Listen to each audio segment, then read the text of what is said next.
السلام عليكم، شلونكم متابعينا؟ يا رب تكونوا بخير وصحة وسلامة. تعالوا اليوم نتسحر سحور بسيط وسهل وسريع. سحورنا اليوم سياح وبيض. راح اليوم نسوي سياح، وهذا دقيق الرز. هذا طلبات الحج طبعا.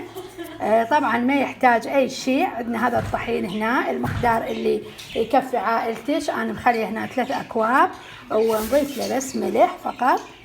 هذا ملح. وطبعا انا راح انوع شويه بيه، وراح اضيف له بالطبخ شويه. هنا عندي سمسم ومبروش وياه هذا الحلو، بس انا راح اسوي سياح بالبدايه مالح. بسم الله الرحمن الرحيم. شلون ينعجن السياح؟ بالبدايه تعجنيه كلش قوي، وبعدين تخففيه شويه شويه. ينعجن حيل كلش زين بالمي، وبعدين نخففه شويات شويات بالمي. شوفوا عزيزاتي بهاي الصورة. طبعا انا صار 5 دقائق قطعت عنكم حتى ما اطول الفيديو عليكم. تعجنيه هالشكل فد 5 دقائق لما ما يذوب كلش الطحين كلش زين يذوب مال التمن.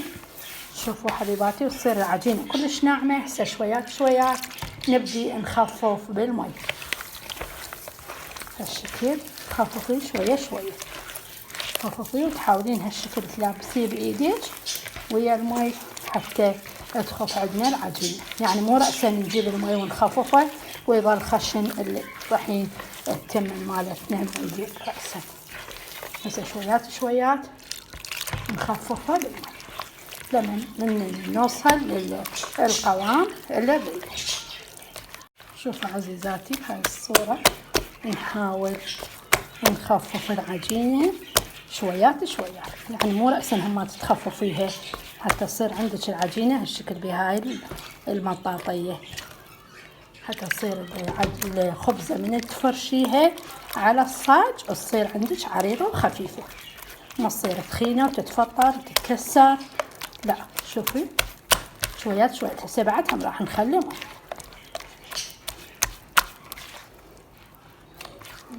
شوفي شلون حلوة صارت. راح نخلي شويات شويات مي ونخفف العجين. عزيزاتي هسه وصلنا لهذا القوام، هذا القوام اللي نريده. يعني العجينة من توخريها من ايدك يبقى هالشكل عندك بايدك، هالشكل يبقى العجين بلون. شوفوا عيوني هذا القوام. راح نغطيها ونخليها فد ربع ساعة، ننقعها يعني مثل ما يقولون، ونعيفها لان هي ما بيها خمرة حتى تختمر. نخليها فد ربع ساعة 3 ساعة، يعني كل ما خليتيها اطول مدة يعني فد نص ساعة حتى لو تصير عندك الخبزة كلش طيبة وخفيفة وتنمد وياك بكل سهولة على الصاج. عزيزاتي هاي العجينة مالتنا شوفوها شلون صارت. هذا التخن مالتها. شوفوا هسه راح نبدي نشكل السياح. بسم الله الرحمن الرحيم. اللهم صل على محمد وعلى محمد. نفرشها، ترديها كبار ترديها صغار، راعيها لا تخافون ترى سطحها بارد يعني. بعدين هاي انا راح اسويها متوسطات واطبقها شوي. وعزيزاتي بعد ما نشفت راح تنقلب بكل سهولة. شوي نحمر وجهها ونطلعها. سياح خفيف وطيب ومغذي وكلش سهل وسريع وبسيط وما يحتاج لأي شيء. وهذا البيض وهذا سحورنا وهذا اليوم. هذا البيض وهذا السياح. بعد السياح ما شاء الله شلون حلو. هاي اخر سياحة سويتها بالسمسم. شوفوها ما شاء الله شلون حلوات، شلون سياحات يخبلين وخفيفات ومو طبيعيات. ان شاء الله تكون الوصفة لهذا اليوم نالت اعجابكم. ولا تنسون من اللايك والاشتراك وتفعيل جرس التنبيه حتى يوصلكم كل جديد.